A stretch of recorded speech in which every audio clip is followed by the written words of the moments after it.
साथियों नमस्कार। आज के इस वीडियो में हम लोग बात करेंगे बिहार एसटीटी 2019 से संबंधित।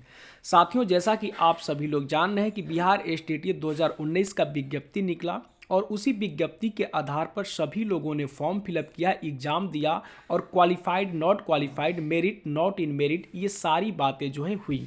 लेकिन इस क्वालिफाइड में दो पार्टें बटे, एक मेरिट और दूसरी नॉट मेरिट, क्योंकि इस विज्ञप्ति में स्पष्टली वर्णित था 37,000 सीट वर्णित थी और उसी जो है सीट के अकॉर्डिंग मेरिट और नॉट मेरिट बना दिए गए, जो कि हमारे जो है प्रदेश में शिक्षा मंत्री और राज्य के अपर मुख्य सचिव, जो शिक्षा मंत्री के अपर मुख्य सचिव जो हैं उनके द्वारा इस एलिजिबिलिटी को जो है नकारा गया कि ये एलिजिबिलिटी टेस्ट है, केवल जो है क्वालिफाइंग मार्क्स होनी चाहिए। लेकिन मैं उनको बता देना चाहता हूं कि इस देश में पूरे कई तरह के एलिजिबिलिटी टेस्ट होते हैं जिनसे सभी को जो है जानना जरूरी होगा, सभी को जो है एक दूसरे के बारे में सोचना और समझनी चाहिए। आप जानते हैं कि नीट का भी एग्जाम होते हैं, नीट का जिसमें क्या होते हैं, लोग प्रोफेसर जो है चुने जाते हैं, आप सभी लोग जानते हैं। लेकिन क्या ये भी जो है एलिजिबिलिटी टेस्ट ही होता है, लेकिन इस एलिजिबिलिटी टेस्ट के बारे में कोई अच्छा ढंग से नहीं जानता, क्योंकि ये पूरे प्रदेश में होते हैं और इसमें भी क्वालिफाइंग ही होते हैं। लेकिन क्वालिफाइंग में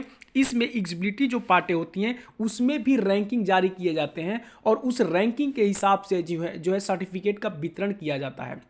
यानी पूरे देश में जितने 6% लोग ऐसे होते हैं जिनको ये सर्टिफिकेट दिया जाता है, सभी लोगों को सर्टिफिकेट वितरण नहीं किया जाता, बल्कि उन्हीं 6% ऐसे लोग होते हैं जिनको सर्टिफिकेट वितरण किया जाता है। उसी तरह का हमारी जो है एसटीटी 2019 भी एक एलिजिबिलिटी टेस्ट थी, लेकिन वो कंडीशनल थी कि जो सीट के अकॉर्डिंग जो सीट बचे हैं उसी सीट के अकॉर्डिंग जो है उनमें मेरिट बनेगा और उन मेरिट के हिसाब से उन्हीं को जो है ये सर्टिफिकेट वितरण की जाएगी। चलिए हम दिखलाते हैं इन दोनों में समानता और अंतर क्या है।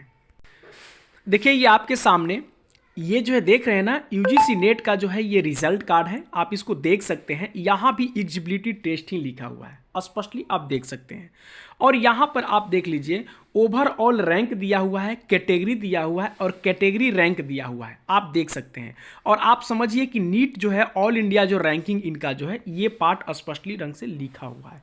आप समझिए कि ये जो नीट का जो एग्जाम होती है ऑल इंडिया जो रैंकिंग है या कैटेगरी जो रैंकिंग है उसके हिसाब से सर्टिफिकेट वितरण किया जाता है। यानी ऑलमोस्ट जो है पूरे इंडिया में जो 6% लोगों को ही ये सर्टिफिकेट वितरण किया जाता है जिनकी मार्क्स अच्छी होती है, और यानी उन हिसाबों से जो है इन्हें जो है सर्टिफिकेट का वितरण किया जाता है। तो क्या ये एलिजिबिलिटी टेस्ट नहीं है? ये भी तो एक तरह का एलिजिबिलिटी ही टेस्ट है।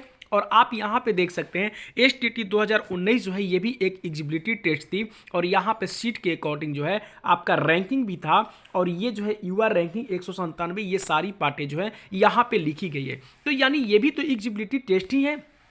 तो दोनों में ये अंतर क्या दोनों में अंतर है? आप समझ ही रहे हैं कि दोनों में अंतर यही है कि पूरे जो है देश में 6% लोगों को जो है नीट का जो है रिजल्ट कार्ड दिया जाता है, ताकि अब जा करके कहीं भी जो है आप ऑल इंडिया में प्रोफेसर बनने के लायक हो चुके हैं। उसी तरह से एसटीटी 2019 भी एक कंडीशनल था जिसमें सीट के अकॉर्डिंग जो है रिजल्ट आपको प्रोवाइड करना है और इनके हिसाब से आप जा करके वहाँ पर अपना जॉब सुनिश्चित कर सकते हैं। लेकिन यहाँ पर हौवा बना दिया गया है, नॉट इन मेरिट वाले बहुत ही काफ़ी मात्रा में हौवा बना दिए हैं, जो कि नॉट इन मेरिट वाले भी उस विज्ञप्ति का पालन करके, एग्जाम दे करके, फॉर्म फिलअप करके उसमें एंट्री लिए और बहुत ही तहे दिल से मेहनत किए, लेकिन वो जो है आज मेरिट में नहीं आए, सीट के अकॉर्डिंग नहीं आए, तो वो जो है विज्ञप्ति को ही चैलेंज कर दिए और विज्ञप्ति को ही गलत मान रहे हैं।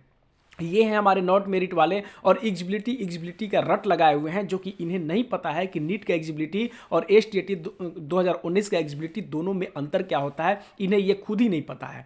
तो आप समझ सकते हैं कि दोनों में एक ही समानता है, दोनों में ही समानता है और दोनों भी एलिजिबिलिटी टेस्ट है। तो इस तरह से संजय सर और शिक्षा मंत्री को इन चीज़ों पर ध्यान देनी चाहिए और जो मेरिट में है उन्हीं को सर्टिफिकेट प्रोवाइड करनी चाहिए और उन्हीं की जॉब सुनिश्चित करनी चाहिए।